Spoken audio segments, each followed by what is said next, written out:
முகமது அலிக்கு அவரோட first நேமான gaseous clay அப்படின்னு கூப்பிட்டா சுத்தமாக பிடிக்காது. ஏன்னா அந்த காலத்தில் அமெரிக்காவில் பிறக்கிற இந்த பிளாக் பீப்புள்ஸ்க்குலாம் அவங்கள அசிங்கப்படுத்துகிற விதமாக அவங்களோட பேர்லாம் கொஞ்சம் அசிங்கம் வைப்பாங்க. அப்படி இவருக்கு வைக்கப்பட்ட பேர் தான் கேஷியஸ் கிளே.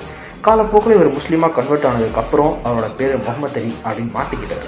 ஒரு பாக்ஸிங் இன்டர்வியூவில் எர்னி டெரல் அப்படின்ற ஒரு பிளேயர் முகமது அலியை பார்த்து கேஷியஸ் கிளே அப்படின்னு கூப்பிட்டுருக்காரு. அண்ட் முகமது அலி இந்த மாதிரி கூப்பிடாத எனக்கு பிடிக்காது அப்படின்னு சொல்லியும் அதுதான் அவன் பேர், நான் அப்படி கூப்பிடுவேன் அப்படின்ட்டு அவரை இரிட்டேட் பண்ணுற மாதிரி கூப்பிட்டுருக்காரு. அண்ட் இன் 1967 ஒரு மேட்ச் நடக்குது. இந்த சைடு எர்னி டெரல் அண்ட் ஆப்போசிட்டாக முகமது அலி. அன்றைக்கி நடந்த சம்பவத்தை மனசில் வச்சுக்கிட்டே 7வது ரவுண்டே முடிய வேண்டிய மேட்ச்சை 14வது ரவுண்டு வரைக்கும் இழுத்துட்டு போயிட்டு முகமது அலி மூஞ்செல்லாம் உடச்சி வாட் இஸ் மை நேம் அப்படின்னு திரும்ப திரும்ப கேட்டிருக்காரு. வழி தாங்க முடியாத எர்னி டெரல் முகமது அலி அப்படின்னு அவர் பேரை சொன்னதுக்கப்புறம் தான் அந்த மேட்ச்சை 15வது ரவுண்டில் முடித்தார்.